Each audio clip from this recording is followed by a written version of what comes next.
اب ہم جو NFTs کے بارے میں دیکھ رہے ہیں, NFTs کے اندر دیکھ رہے ہو آپ, ہاں کہاں تک, تو جیسے بیپل کا جو ایک آرٹسٹ ہے, اس کا فرسٹ 5000 days نام کی پکچر, یہ $69 ملین, $69 ملین کتنے کروڑ ہو گئے, $69 ملین کے اندر بکی.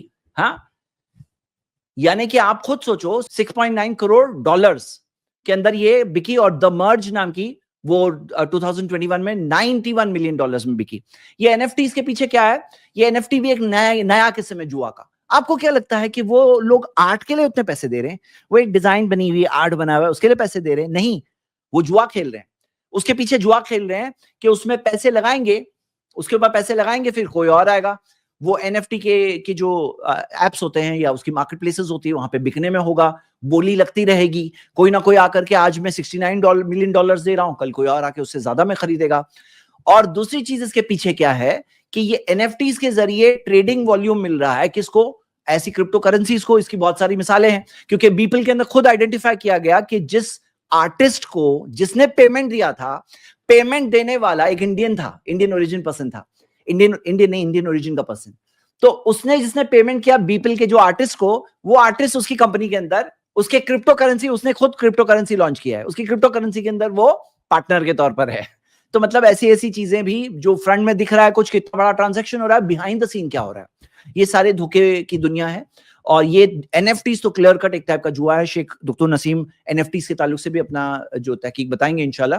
تو یہ ہم نے چند چیزیں دیکھی اس پوری دنیا کے بارے میں. جیسے کہ آپ نے بتایا کہ NFTs جو ہیں یہ کوئی پکچر ہوتا ہے, کوئی امیج ہوتا ہے معمولی سا, اور اس کو بڑی بڑی قیمتوں میں ملین آف ڈالرز میں جو ہے بیچا جاتا ہے. تو حقیقت میں وہ اس کی قیمت نہیں ہوتی ہے, خریدنے والا بھی جانتا ہے, بیچنے والا بھی جانتا ہے. تو سب سے بڑی جو خرابی ہے جو آپ نے اشارہ کیا کہ یہ دراصل جوا کی ایک شکل ہے. اب اس کو جوا کہہ کر کے نہیں کھیلا جا رہا ہے, اسے ایک نئی شکل دے دی گئی ہے, ورنہ یہ جوا ہی کی ایک شکل ہے. اس کے علاوہ اس کے اندر اور کئی خرابیاں ہوتی ہیں.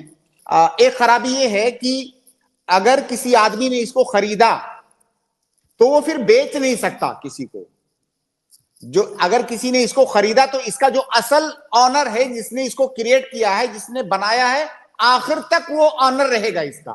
جبکہ ہماری شریعت میں کیا ہے, اس کو کمیشن ملتا رہے گا. شیخ ہاں جی, یعنی ہر سیل کر سکتے ہیں لیکن سیل میں کچھ پرسنٹیج اس کو ملتا رہے گا. ہاں, جبکہ شریعت کا کیا نظام ہے کہ اگر کوئی سامان میں نے آپ سے بیچا, اب آپ مکمل طور سے اس کے مالک ہو جائیں گے, میرا اس میں کچھ بھی نہیں رہے گا. تو ایک خرابی ہے. اسی طرح سے بہت ساری چیزیں, بہت سارے امیجز ایسے ہوتے ہیں جن کا بنانا حرام ہے, جائز نہیں ہے, تو وہ بھی اس میں ہوتا ہے.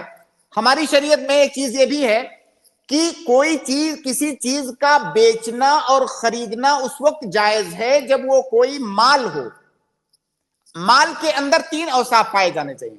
ہماری شریعت کسی چیز کو مال اس وقت مانتی ہے جب اس کے اندر 3 خاصیتیں پائی جائیں گی تو کہا جائے گا کہ یہ مال ہے.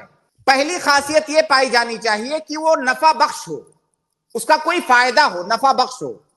دوسری چیز یہ ہے کہ وہ مباح ہو, یعنی جائز ہو, اس کے اندر کوئی حرام چیز نہ ہو. تیسری چیز یہ ہے کہ مباح بلا حاجہ ہو. بعض چیزیں حاجت اور ضرورت کی وجہ سے مباح ہو جاتی ہیں. تو یہ چیز آپ بتائیے کہ وہ جو امیج ہے چھوٹا سا, اس کا کیا فائدہ ہے؟ اس کا کوئی فائدہ نہیں ہے. تو یعنی اس کے اندر مال والے جو شرائط ہیں, جو خاصیتیں ہیں, وہ بھی نہیں پائی جا رہی ہیں. وہ ایک تافہ چیز ہے, گویا کہ اپنا مال آپ جو ہے ایک بے فائدہ اور بے سود پر آپ ضائع کر رہے ہیں, اور ہماری شریعت مال کو ضائع کرنے سے منع کرتی ہے. اس کے علاوہ کئی سارے اسباب ہیں, لیکن جو سب سے اہم سبب ہے جو ہر آدمی سمجھ سکتا ہے کہ یہ ٹریڈنگ نہیں ہے, بزنس نہیں ہے, یہ ایک جوا ہے جس کو ایک نیا نام دے دیا گیا ہے, لہٰذا یہ بھی جائز نہیں.